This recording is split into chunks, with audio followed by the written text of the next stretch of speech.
"I'd like to make a toast," Josh announced, raising his glass as everyone at his housewarming party turned to look at him. His eyes gleamed with excitement, an expression I'd seen countless times when he was about to steal the spotlight. "To new beginnings, new homes, and—" He paused dramatically. "To Grandpa's memory." A respectful silence fell over the room. Our grandfather had passed away just 4 days ago, and the wound was still fresh for all of us. I raised my glass along with everyone else, quietly honoring the man who had meant so much to me. "Speaking of Grandpa," Josh continued, setting his drink down on the coffee table, "I have an announcement to make." I watched as he reached into his pocket and pulled out an envelope, slightly worn at the edges. My heart skipped a beat. There was something about the way he glanced at me that made me uneasy.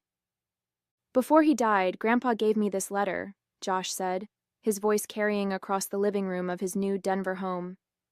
"He wanted me to have his vacation home by the lake, the place we all loved as kids." The room erupted in surprised murmurs and congratulations. My parents beamed with pride, while Josh's girlfriend Teresa clapped excitedly. My cousin Jenna shot me a confused look from across the room. She knew how close Grandpa and I had been. I sat stunned, unable to process what I was hearing. The lakeside cabin was Grandpa's most cherished possession. It was also the place where I had spent nearly every weekend for the past 3 years, helping him maintain the property, listening to his stories, and simply enjoying his company. Josh, on the other hand, had visited maybe twice in the last 5 years, always complaining about the lack of Wi-Fi and nothing to do. But more importantly, Grandpa had given me a small wooden box 3 weeks ago, making me promise not to open it until the time was right. Inside was a notarized deed transferring ownership of the vacation home to me. He had already given me the property. It wasn't even part of his estate. As Josh unfolded the letter and began to read what were supposedly Grandpa's wishes, I studied his face. Was he lying? Did he know about the deed? Had Grandpa somehow changed his mind without telling me? "That's great. Good for you, Josh," I managed to say with a forced smile, though my mind was racing. I needed to get home and check the documents in that wooden box right away. I quietly excused myself, saying I needed to use the bathroom, and slipped away from the celebration. As I closed the bathroom door behind me, I leaned against it and took a deep breath. The letter Josh had shown everyone didn't make sense. Grandpa's handwriting had become increasingly shaky in his final months due to arthritis, but the signature I glimpsed looked suspiciously smooth and confident. My phone buzzed with a text from Jenna. "You okay?" That was weird. Josh never even cared about the cabin. I texted Jenna back, "Need to check something at home. Can you cover for me? Say I got called into work?" Within minutes, she had made my excuses to the family, and I slipped out the back door while everyone was still fawning over Josh's inheritance. The drive to my apartment felt surreal. Streetlights blurred as memories of Grandpa flooded my mind, teaching me to fish off the dock, pointing out constellations in the clear mountain sky, laughing at my terrible attempts to skip stones across the lake. The vacation home wasn't just property. It was where our most precious memories lived. It was our special place, where Grandpa had taught me about resilience, patience, and finding joy in simple things. Josh had never shown any interest in those lessons or the cabin itself. His announcement felt like a violation of something sacred. As soon as I got home, I went straight to my closet and retrieved the wooden box Grandpa had given me. It was his old cigar box, worn smooth with age, the cedar still fragrant when opened. "Don't open this until you need to know the truth," he'd told me, his eyes crinkling with that familiar wisdom that suggested he knew more than he was saying. My hands trembled as I lifted the lid. Inside lay several neatly folded documents, a sealed envelope with my name written on it, and a small brass key I recognized immediately. It opened the antique roll-top desk in Grandpa's study at the cabin. I unfolded the top document and gasped. It was exactly as I remembered, a notarized deed transferring ownership of the vacation home to me, dated 6 months ago. Alongside it was a letter in Grandpa's unmistakably shaky handwriting. "My dearest Jules," it began, By the time you read this, I'll likely be gone. I've decided to give you the cabin while I'm still alive to avoid any complications. You're the only one who truly loved this place as much as I did. Your brother never showed interest except when he needed a place to host parties when I wasn't around. Tears blurred my vision as I continued reading. I know your brother might contest this, which is why I've had everything properly notarized and filed. There's a copy with my lawyer, Harold Thompson. The cabin is legally yours already. This isn't part of my will or estate. I trust you to honor the spirit of our special place. I sat back, stunned. Josh had lied. He'd fabricated a letter, knowing full well Grandpa had already given the property to me. The audacity was breathtaking, even for him. My phone buzzed with messages from my parents, asking where I'd gone. Josh had texted too. Nice disappearing act. Don't worry, you can still visit the cabin if you ask nicely. That's when I knew what I had to do. I wouldn't confront him via text or phone. No, this called for something more direct. I gathered the documents, tucked them back into the box, and checked the time. The party would still be going for a couple more hours. I wiped my tears, took a deep breath, and headed back to my car. It was time for the truth to come out. The drive back to Josh's house gave me time to think. I wasn't going to cause a scene. That wasn't my style, and certainly not what Grandpa would have wanted. He'd always told me, "When you have truth on your side, Jules, you don't need to shout it from the rooftops. The quiet truth hits harder than any loud lie." I parked a block away from Josh's house, the wooden box secure on the passenger seat beside me. For a moment, I just sat there, gathering my courage. I thought about all the weekends I'd spent with Grandpa at the cabin while Josh was too busy to visit. I remembered how Grandpa's face would light up when I arrived, how we'd spend hours talking about everything and nothing on the porch swing. "What would you do, Grandpa?" I whispered, running my fingers over the box's smooth surface. The answer came almost immediately in my mind. The right thing, with grace. I decided not to go back into the party right away. Instead, I texted Jenna. "How many people are still there?" She replied quickly, "Just family now. Most guests left after dinner." "You coming back?" This was perfect. I didn't want a crowd for what I needed to do. I took the box and walked the short distance to Josh's front door. When I knocked, it was Josh himself who answered, his expression shifting from surprise to wariness. "Work emergency over already?" he asked, his tone suggesting he didn't believe there had been one in the first place. "We need to talk, Josh," I said calmly, stepping past him into the house. Everyone looked up as I entered the living room. My father was examining what must have been Josh's letter more closely, while my mother was already discussing renovation plans for the cabin with Teresa. Jenna sat quietly in the corner, watching the scene with obvious discomfort. "Jules is back," my mother announced unnecessarily. "We were just discussing Josh's wonderful news about the cabin." "Actually," I said, setting the wooden box down on the coffee table, "that's what I wanted to talk about." Josh's eyes locked onto the box, recognition flickering across his face. "What's that?" he asked, though I could tell from his expression that he had a good idea. "Something Grandpa gave me 3 weeks ago," I explained, keeping my voice level. "He asked me not to open it until the time was right." I looked directly at Josh. "I think that time is now." Before Josh could protest, my father leaned forward with interest.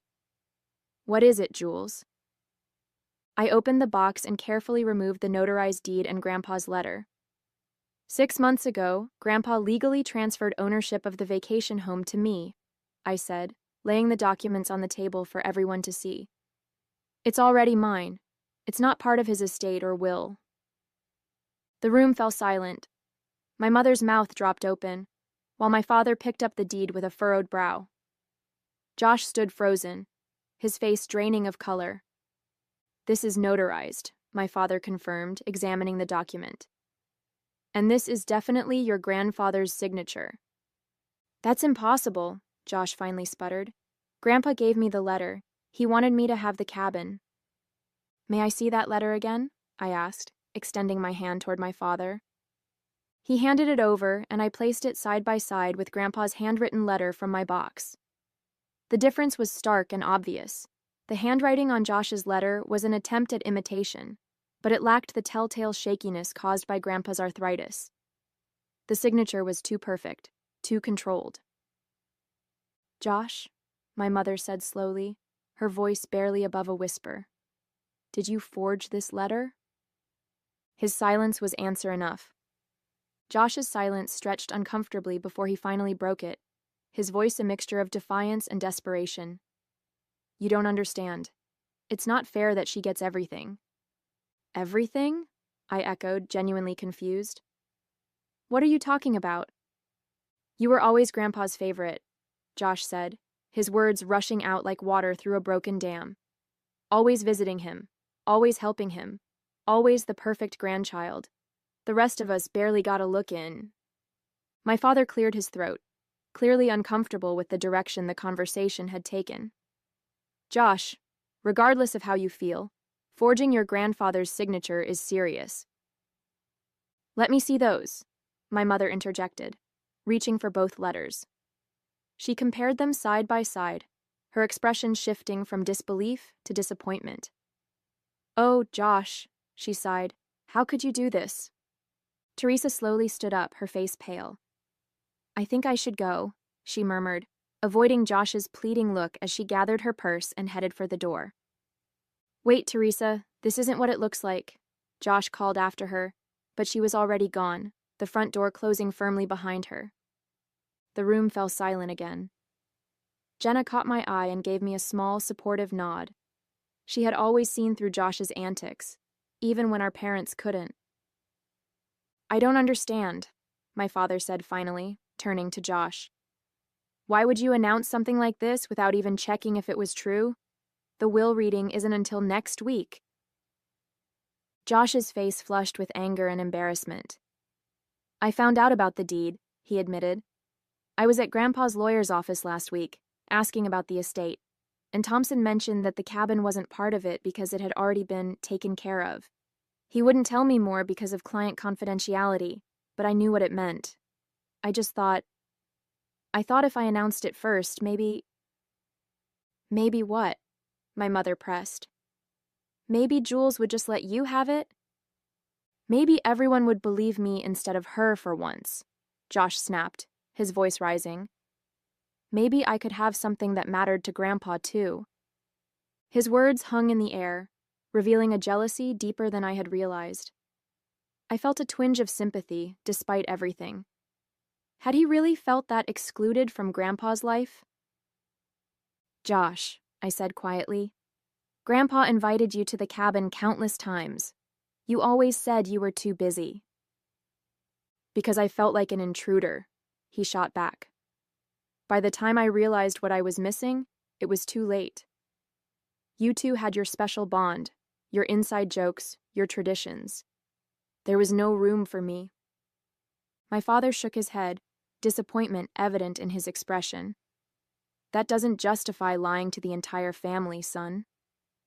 Josh slumped into a chair, the fight seemingly draining out of him.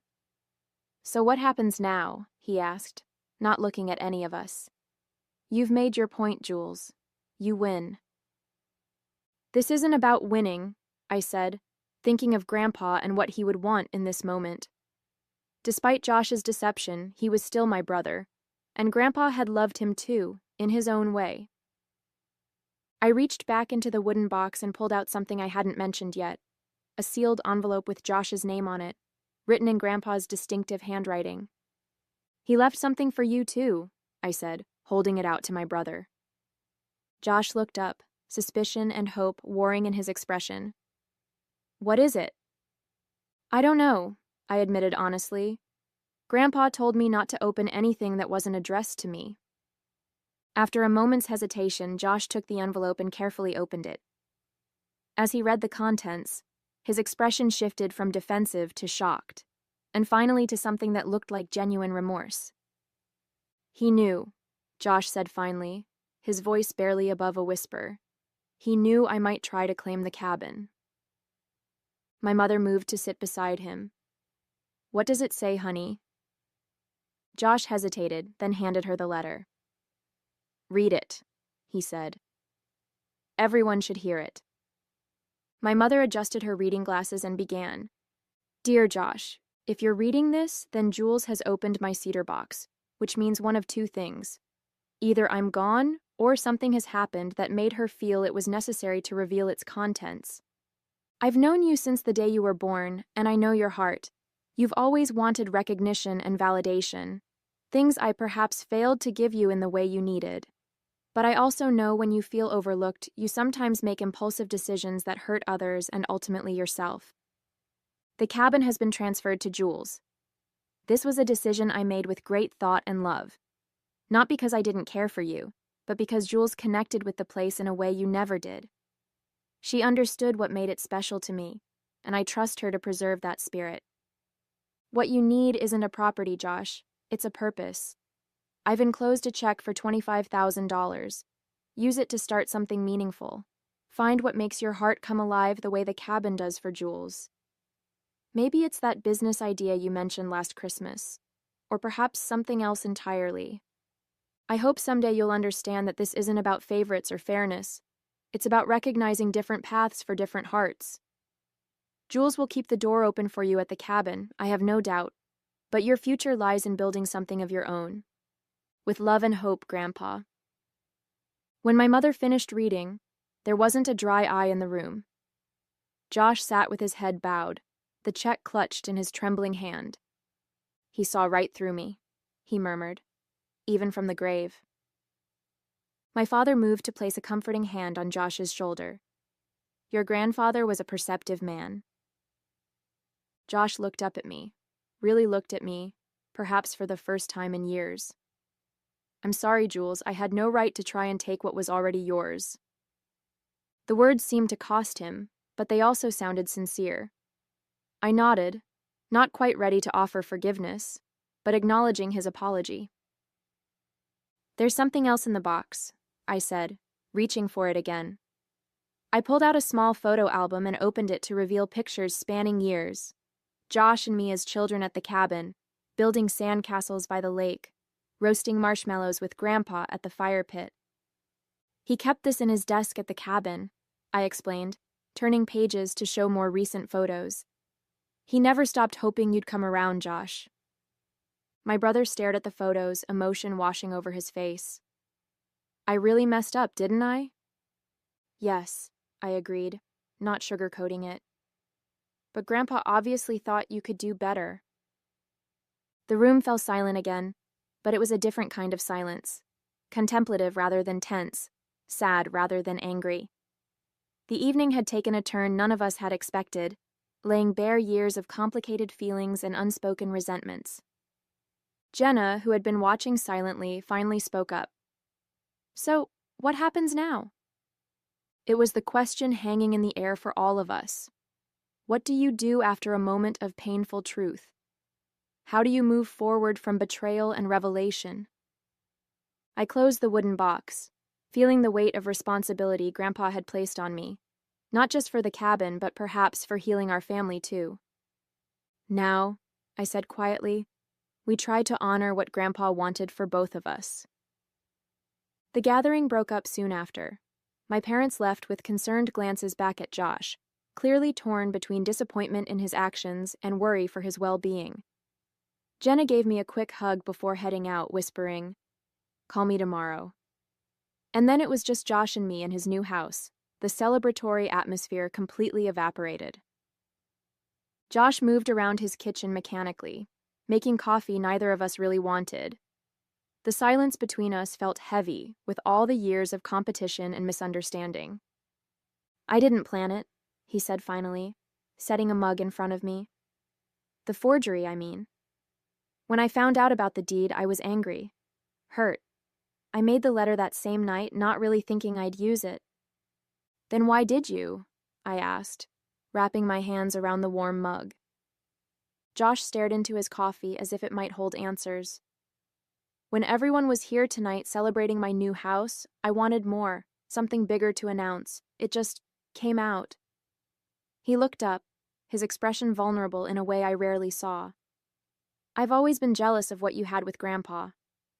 You could have had it too, I pointed out, not unkindly. He wanted that. I know that now, Josh admitted. But I was too proud, too stubborn to see it then. He hesitated, then asked, "What are you going to do with the cabin?" It was the question I'd been asking myself since Grandpa had given me the deed 6 months ago. Keep it as it is, mostly. It needs some repairs, but I don't want to change its character. Josh nodded, looking relieved. That's good. It should stay the way Grandpa loved it. I studied my brother, this person I'd grown up with but sometimes felt I barely knew. You're welcome there, you know, anytime. His eyes widened slightly in surprise. Even after what I did? The cabin was meant to bring family together, not drive us apart, I said, echoing what I believed Grandpa would have wanted. That doesn't mean I'm not still angry, or that I trust you completely right now, but the door is open. Josh seemed to understand the qualified olive branch for what it was. Thank you. We sat in silence for a few more minutes, sipping coffee that had already gone cold. The night had been exhausting, emotionally and physically, and there was still much to process. I should go, I said finally, standing up. It's been a long night. Josh walked me to the door. Before I left, he asked, "Do you think Grandpa knew this would happen? The showdown over the cabin?" I thought about the careful preparation Grandpa had made, the notarized deed, the separate letters, his instructions to me about when to open the box. I think he hoped it wouldn't, I answered honestly. But he was prepared in case it did. Josh shook his head, a rueful smile on his face. He always was 3 steps ahead of everyone else. That he was, I agreed. As I drove home, the wooden box secure on the seat beside me once more, I felt a curious mixture of emotions, sadness for the pain of the evening, relief that the truth was out, and a tentative hope that maybe, just maybe, this could be a turning point for Josh and me. The cabin keys felt heavy in my pocket, not just metal, but the weight of responsibility and memory. Grandpa had trusted me with something precious, and I intended to honor that trust. But maybe there was room for Josh in that picture too, if he was willing to meet me halfway. Tomorrow I decided I would drive up to the cabin, sit on the porch swing, watch the light change over the water, and perhaps feel Grandpa's presence one more time, guiding us toward healing, even in his absence. The cabin looked exactly as I remembered it. Weathered cedar siding, emerald green shutters, and the wide porch that wrapped around 3 sides of the structure. As I pulled into the gravel driveway, the early morning sun cast long shadows through the pines, creating patterns across the ground that seemed to welcome me home. I sat in my car for a moment, taking it all in. This was mine now. Not just a building or a piece of property, but a sanctuary filled with memories and whispers of the past. I could almost see Grandpa in his favorite rocking chair, baseball cap pulled low over his eyes as he dozed in the afternoon light. The cabin key slid into the lock with a familiar resistance. You had to jiggle it just right, a quirk Grandpa had refused to fix because he claimed it kept out the riffraff. Inside, everything was just as he'd left it.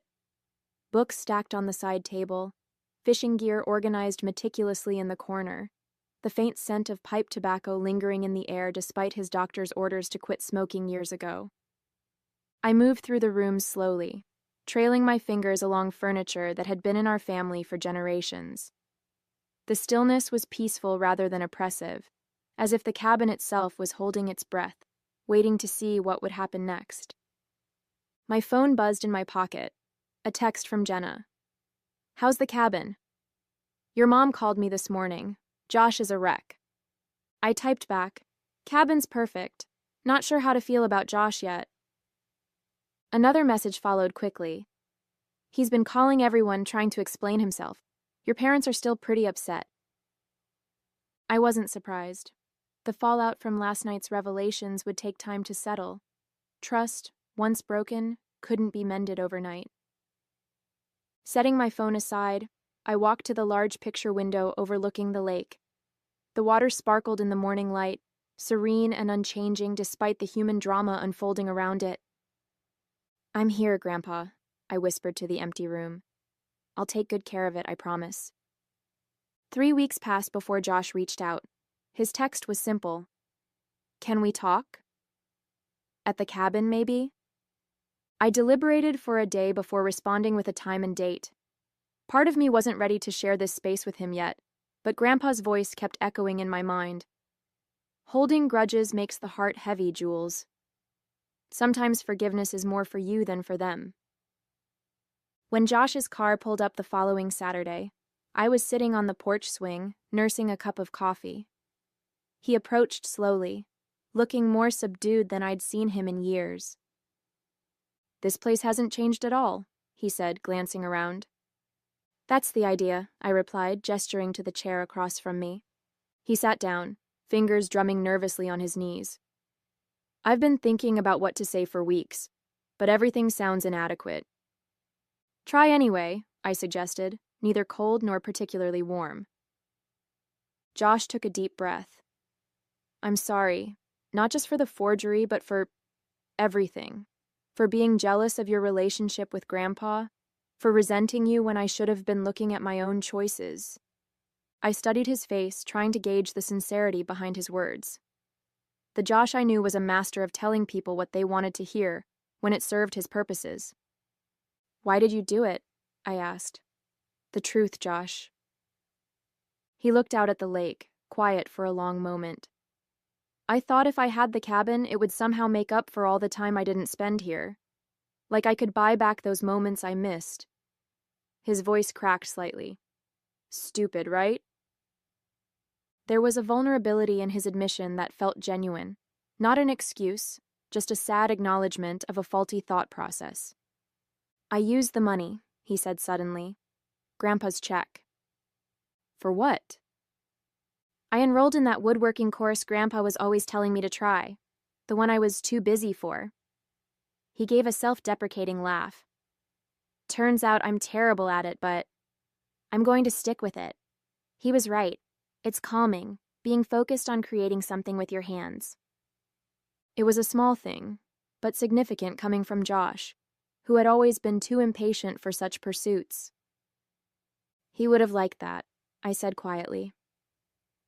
We sat in silence for a while, listening to the gentle lapping of water against the shore and the distant call of birds. It was the same peaceful soundtrack that had accompanied countless conversations between Grandpa and me over the years. "I have something to show you," I said finally, standing up. Josh followed me inside to Grandpa's study, where the antique roll-top desk stood in the corner, bathed in morning light. I used the brass key from the wooden box to unlock it, revealing neatly organized compartments filled with papers, letters, and small mementos. "Grandpa kept everything," I explained, pulling out a folder marked Josh. Inside were newspaper clippings of Josh's high school debate championship, photos of his college graduation, and even a printout of the webpage announcing his promotion last year. "He was proud of you," I said softly. "He just showed it differently than you wanted." Josh's fingers trembled slightly as he paged through the collection. I had no idea he kept track of all this. "There's a folder for each family member," I explained. He called it his brag book. Josh looked up, his eyes glistening. "I really messed up, didn't I?" "Yes," I agreed, not sugarcoating it. "But Grandpa believed in second chances, so do I." I pulled out a calendar from my bag and handed it to him. "I've marked weekends when I'll be up here for maintenance and bigger projects. I could use an extra pair of hands, even terrible woodworking ones." A smile tugged at his lips. "Really?" "The cabin was meant to bring family together, not drive us apart," I said. "That's what Grandpa wanted." Later that afternoon, we sat on the end of the dock, feet dangling in the cool water. Josh pitched ideas for renovating the boathouse while I sketched possibilities in a notebook. "You know," Josh said, looking out across the water, "I think Grandpa knew exactly what he was doing, giving you this place." "What do you mean?" "You didn't just inherit a cabin," he said thoughtfully. "You inherited his role, keeping the family connected to what matters." As the sun began its descent behind the mountains, casting golden reflections across the lake, I realized Grandpa had given me more than property. He'd given me the chance to heal old wounds and forge new connections, starting with the brother I'd almost lost to resentment and pride.